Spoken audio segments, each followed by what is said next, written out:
Bom, e agora o programa tem a satisfação de apresentar o quadro Palavra de Mulher, que é comandado pela minha irmã querida Cláudia Brandão, que trouxe uma nutricionista para falar da arte de comer mal no Piauí. Com você, Cláudia.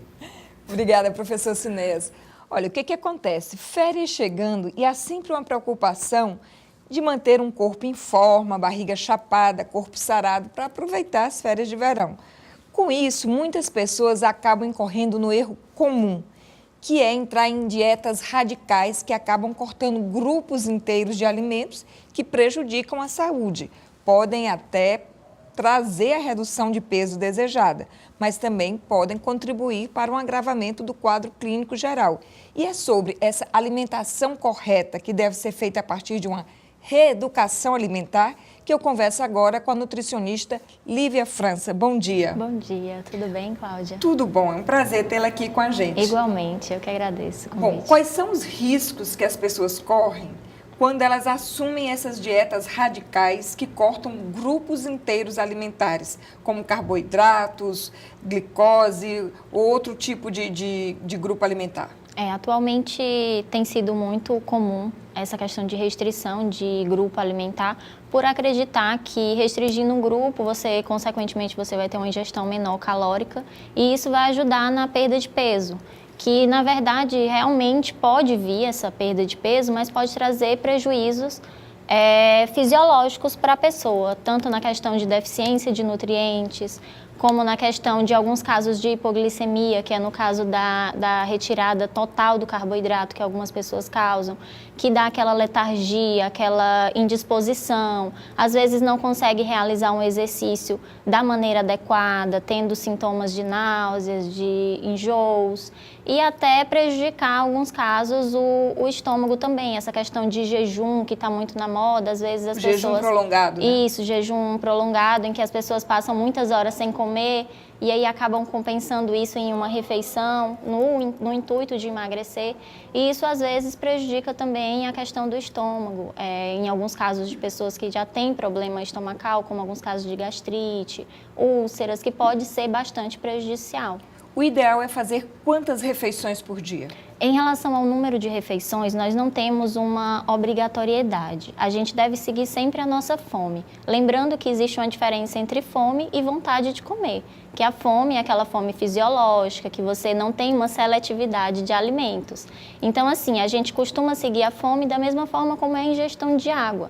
Só que deve-se priorizar sempre todos os grupos alimentares, desde carboidratos, desde proteínas, gorduras boas, que às vezes as pessoas têm medo de consumir gorduras, mas dependendo do tipo de gorduras, elas podem ser bastante importantes, tanto para ajudar na questão da saciedade, como para outro funcionamento do nosso corpo, como transporte de hormônios.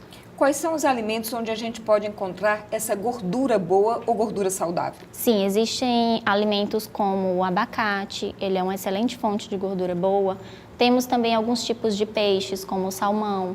Temos as oleaginosas, que são as castanhas, as nozes, as amêndoas, o amendoim. Desde que consumidas moderadamente, exatamente, né? Porque às vezes a gente acaba exagerando no consumo, né, por serem tão saborosas. Bom, há uma discussão sobre a fruta ou o suco da fruta. O que é mais saudável? Entre a fruta e o suco, o ideal é que a gente dê sempre preferência para a fruta. Por quê? Por causa da presença de fibras, a questão das vitaminas, que no processo de liquidificação da fruta a gente acaba perdendo, é quebrado as barreiras das moléculas e as fibras são perdidas durante o processo de liquidificação. Então, na hora que a gente transforma a fruta em suco, a gente mantém principalmente o açúcar da fruta, que é a frutose, o que a torna de mais rápida digestão, e isso, o excesso, pode levar a um acúmulo principalmente de gordura ao redor do fígado, se for consumida em excesso, claro. Depois de uma determinada hora da noite, das 20 horas, por exemplo, a gente tem que obrigatoriamente ir reduzindo o consumo alimentar por causa do período de repouso em que o corpo vai entrar? Não, isso é um mito. É mito? Principalmente essa questão de comer carboidrato à noite engorda, que é um mito que a maioria das pessoas falam. e acham que é verdade, na verdade, o período de maior ingestão calórica ou de determinados grupos alimentares vai depender muito do tipo de atividade física que a pessoa pratica. Por exemplo, se você tem a sua rotina de prática de exercício físico no horário da noite, seria interessante que a sua maior ingestão calórica tivesse concentrada nesse horário e que a gente reduzisse mais nos horários anteriores. Então, não existe uma dieta padrão. Vai depender do tipo de vida que a pessoa leva, das atividades e até dos horários que essas atividades são feitas. Com certeza. Sem dúvidas, há uma individualidade biológica que deve ser respeitada. Então, cada pessoa tem uma rotina diferente, tem um gasto calórico diferente e tem necessidades diferentes. Então, a gente faz uma dieta individualizada, de acordo com que, preservando muito a cultura alimentar daquela pessoa, do que ela já tem o hábito de consumir, priorizando a qualidade dos alimentos, substituindo aqueles de menor qualidade nutricional. E priorizando também a prática de exercício físico, se há prática de exercício, se não há, que no caso já há uma maior necessidade calórica por causa da atividade física. Então, tudo isso é avaliado através de uma anamnese alimentar. A gente analisa toda a rotina da pessoa, calcula qual a necessidade energética de cada um e a gente faz uma dieta individualizada. Ainda dentro dessa história de derrubar mitos ou desconstruir mitos, há um senso comum de que, sendo frutas e verduras, você pode comer à vontade, indiscriminadamente. Isso é verdade ou não? Nada a gente deve consumir à vontade. Tudo em excesso vai ser prejudicial, inclusive água. Até água em excesso pode ser prejudicial. Mas assim, em relação a frutas, verduras, as verduras eu nem falo tanto porque elas já têm um teor energético menor, apesar de conterem bastante nutrientes como vitaminas e minerais. Mas a questão de legumes, que já tem um valor calórico maior, mesmo que de baixo teor de carboidrato, alguns tipos, mas também não deve ser consumido em excesso. Tudo a gente deve ter moderação. Quer dizer, que essa história de que fruta pode comer à vontade, quem está em dieta, isso não segue a regra? Não, comer fruta à vontade não está dentro da regra. Como é que se deve fazer um trabalho de reeducação alimentar ao longo do ano, justamente para quando chegar nessas épocas de férias de meio de ano ou de final de ano, não precisar entrar naquelas dietas muito radicais? O primeiro passo, claro, é procurar um acompanhamento nutricional, né? Não é fazer por cabeça ou porque o amigo da academia falou ou porque a mãe indicou alguma comida que achava que seria interessante. E nem de dietas que você procurou na internet. O ideal é procurar um acompanhamento nutricional, fazer uma reeducação alimentar baseado naquilo que você tem preferências alimentares, que às vezes as pessoas acabam tirando certos alimentos que costumam, têm o hábito de consumir, que gostam de consumir, mas que acabam excluindo por acharem que não é saudável. Um caso bastante interessante é a questão do cuscuz, que é uma coisa bastante regional da gente, bem da nossa cultura alimentar. E as pessoas têm meio essa questão de, se eu comer cuscuz demais eu vou engordar. Tudo depende da quantidade que você come, qual a frequência que você come.